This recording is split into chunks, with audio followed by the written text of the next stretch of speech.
primeiros tempos de Roma, todos os seus habitantes tinham um estatuto semelhante. Contudo, conforme a cidade foi crescendo e recebendo novos habitantes, oriundos de outras paragens, foi surgindo a distinção entre os primeiros, descendentes dos pais fundadores, em latim patres, e por isso mesmo patrícios, e todo o restante grupo arrivista, alcunhado depreciativamente como plebe. Nos últimos anos da monarquia e inícios da república, alguns destes membros da plebe haviam enriquecido por atividades comerciais e reclamavam direitos políticos semelhantes aos patrícios, tais como a participação no Senado, o que os levou a adquirirem um estatuto diferenciado, passando a ser conhecidos por equites, ou cavaleiros, aqueles que não andavam a pé, pois tinham dinheiro para obter um cavalo, devendo usá-lo em combate. Consistiam assim numa espécie de burguesia. Estes foram os principais grupos sociais ao longo de toda a civilização romana, embora outros períodos tenham trazido também outras mudanças, sobretudo no acesso dos vários grupos ao poder. Na base de tudo isto estava a cidadania romana, civitas, na qual também houve alterações. No princípio, indistintamente, todos os habitantes de Roma tinham a cidadania, e com os seus primeiros alargamentos pela Península Itálica, esta foi sendo estendida aos territórios anexados, com primazia por aqueles definitivamente pacificados. Chegaram mesmo a serem criadas estratégias como a criação do direito latino em oposição ao direito romano. Os cidadãos abrangidos pelo direito latino, espécie de cidadãos de segunda, tinham regalias idênticas aos cidadãos romanos, com exceção de não poderem ocupar cargos políticos. Durante muito tempo, a cidadania romana funcionou como um prémio oferecido àqueles que demonstrassem um elevado nível de romanização e, portanto, estavam aptos a integrar as estruturas do Império. Era um poder que conferia fortes regalias, entre elas o casamento, o direito a recorrer a tribunais romanos e não ser penalizado sem justa causa, o direito a possuir terras e a transacioná-las e, finalmente, o direito a exercer cargos públicos ou políticos. Dito de outra forma, o direito a estar sob o jugo das leis romanas. Conforme Roma foi fazendo os seus alargamentos, cada vez mais habitantes procuravam obter este estatuto. Em 212 d.C., o imperador Caracalla pôs fim a este processo, concedendo a cidadania a todos os habitantes do Império que não fossem escravos. Entramos depois na diferenciação social. Como vimos, os patrícios, espécie de nobreza, começaram por ter o monopólio dos cargos do Senado, sendo portanto a ordem senatorial. Esta classe foi perdendo bastante poder nos tempos do Império,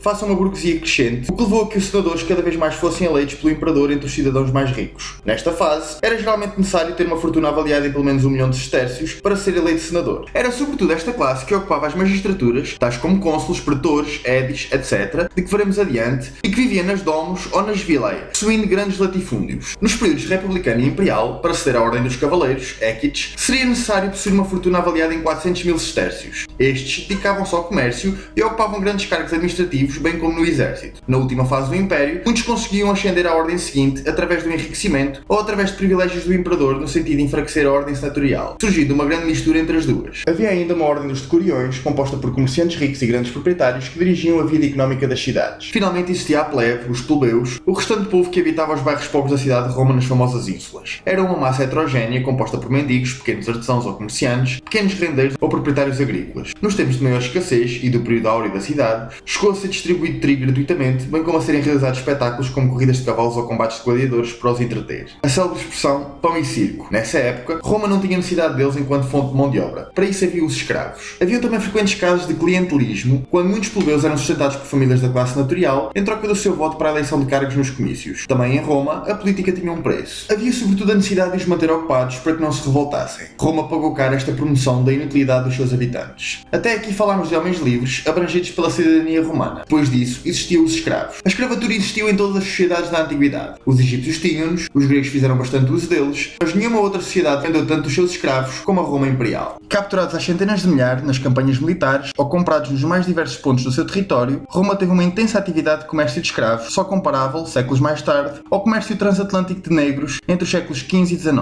Estes executavam todo o tipo de atividades, desde as domésticas, como amas de leite, ou pedagogos, professores particulares, passando pelo cultivo dos campos, no período imperial eram bastante raros os camponeses assalariados, e acabando em todo o tipo de atividades ligadas ao artesanato e ao comércio. Eram ainda muitas vezes usados em espetáculos públicos, como combates de gladiadores, ou contra feras, podendo ainda ser sacrificados em peças de teatro, para dar realismo às cenas de morte, ou, ocasionalmente, em sacrifícios aos deuses. Calcula-se que em certos períodos, mais de metade da população romana fosse composta por escravos. Esta grande dependência de escravos conduziu à inatividade e, consequentemente, à perca de poder económico da sua população assalariada, o que levou às distribuições gratuitas de trigo, como já tínhamos visto, podendo ainda ser apontada como uma das razões que conduziram ao fim desta civilização. Apesar de tudo, Roma concedia meios aos seus escravos se tornarem livres. Frequentemente podiam arranjar forma de pagar a sua liberdade, a alforria. Noutros casos, esta podia ser-lhes concedida injustamente pelos seus donos. Os escravos livres denominavam-se libertos. Como se pode concluir, a sociedade romana imperial organizava-se em torno da fortuna monetária, sendo possível a mobilidade através do enriquecimento ou do empobrecimento. No que tocava à vida cotidiana dos romanos, esta diferia muito do seu local de residência ou condição económica. Os habitantes das zonas rurais levantavam-se com o nascer do sol e a sua vida estava indubitavelmente confinada à atividade que exerciam, gozando de muito poucos divertimentos. Todavia, a situação situação seria bem diferente em grandes cidades como Roma. Aqui as ruas eram movimentadas. Por volta do século I d.C., esta contava com cerca de 1 milhão de habitantes, e o luxo contrastava com a miséria. A falta de espaço era notória e a maioria da sua população vivia em ínsulas, insulae, edifícios com até 6 andares, com lojas no resto de chão, que eram partilhados por várias famílias. As condições eram más, sem água nem esgotos, levando a que os dejetos tivessem de ser despejados na rua. A iluminação era feita com velas e tochas, o que originava muitos incêndios. Todavia, os ricos viviam em domos, grandes mansões com bastante número de servos e frequentemente água canalizada. Muitas vezes estes tinham as suas vilas, vilae, casas de campo nos arredores da cidade que dispunham de termas e teatro privados e grandes jardins. Os romanos dos meios urbanos ocupavam os seus dias com a política, o artesanato e o comércio. Trabalhavam desde o nascer do dia até às 3 da tarde no inverno ou às 4 no verão. Circulavam pelo fórum, o centro da cidade, onde se situavam os edifícios públicos e se fazia o comércio. As tardes eram tratadas com diversas distrações. Frequentavam as termas, onde tratavam da sua higiene e encontravam os amigos, jogavam ou liam. Por vezes assistiam a espetáculos oferecidos pelo Estado, tais como lutas de gladiadores, violentas corridas de carros de cavalos e teatro. Os mais ricos costumavam organizar e frequentar banquetes e festins. No que tocava à apresentação em público, os romanos eram muito cuidadosos. Os homens usavam cabelos curtos e andavam barbeados, usando habitualmente uma túnica branca de lã ou linho, por cima da qual usavam uma toga, um pano longo amarrado. A toga era um elemento distintivo por excelência do cidadão romano, quase um código de vestuário nacional, pelo qual os romanos se demarcavam dos restantes povos. As mulheres romanas usavam túnicas compridas. As casadas colocavam ainda uma espécie de vestuário em cima das túnicas, chamada a estola. Faziam penteados complicados e as mais ricas cobriam-se de joias de ouro com pedras preciosas. O calçado mais utilizado eram geralmente as sandálias de couro. No que tocava à alimentação, também esta variava de acordo com a riqueza. A alimentação dos mais pobres resumia-se a produtos obtidos na Itália, tais como pão, azeitonas, queijo, feijão, lentilhas e cebola. Os mais abastados, por outro lado, poderiam deliciar-se em banquetes onde estava presente uma grande variedade de iguarias oriundas de todas as partes do Império.